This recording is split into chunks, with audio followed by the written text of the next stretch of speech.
Hello guys, இந்த வீடியோல மாடு எதுக்கு விவசாயத்துக்கு ரொம்ப முக்கியம்னு பார்க்கலாம். ஒரு காலத்துல கிராமத்து வீட்டுல மாடு இல்லாத வீடே நீங்க பார்க்க முடியாது.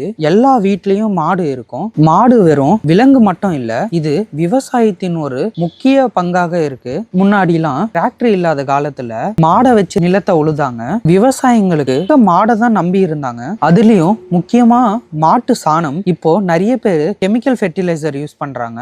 அதுக்காக நிறைய செலவும் பண்றாங்க. ஆனா முன்னாடி மாட்டு சாணத்தை தான் உரமா யூஸ் பண்ணாங்க. அது மண்ணுக்கு உயிரும் கொடுத்துச்சு. ஆனா இப்ப யூஸ் பண்ற கெமிக்கல்லாம் மண்ணை நாசமா தான் ஆக்குது. மாட்டோட சிறுநீரும் இயற்கை பூச்சி மருந்தாக இருந்துச்சு. எல்லாருக்கும் தெரிஞ்ச பஞ்சகாவியம் நேச்சுரல் ஃபார்மிங்கோட முக்கியமான ஒரு பொருள். இதுக்கு மாடு ரொம்ப முக்கியம். மாடு வீட்டுல இருந்தா உங்களுக்கு பால் கிடைக்கும். அதோட தயிர், மோர், நெய் போன்ற நிறைய ஹெல்த்தியான உணவும் கிடைக்கும் உங்களுக்கு. இப்போ மாடர்ன் ஃபார்மிங் ஆரம்பிச்சதுல இருந்து மாடோட எண்ணிக்கை குறைஞ்சிட்டே வருது. ஆனா நிறைய மக்கள் நேச்சுரல் ஃபார்மிங்க்கு மறுபடியும் திரும்புறாங்க. இதனால நாட்டு மாடு வளர்ப்பும் அதிகமாயிட்டே வருது. ஒரு மாடு வச்சிருந்தீங்கன்னா அதோட வேஸ்ட் எதுவுமே இல்லாம எல்லாமே உங்களுக்கு மீண்டும் பயன்படுற மாதிரி தான் இருக்கும். இதனாலதான் அந்த காலத்துல மாட்டை ஒரு விலங்கா பார்க்காம ஒரு குடும்ப உறுப்பினராகவே பார்த்தாங்க. தேங்க்யூ.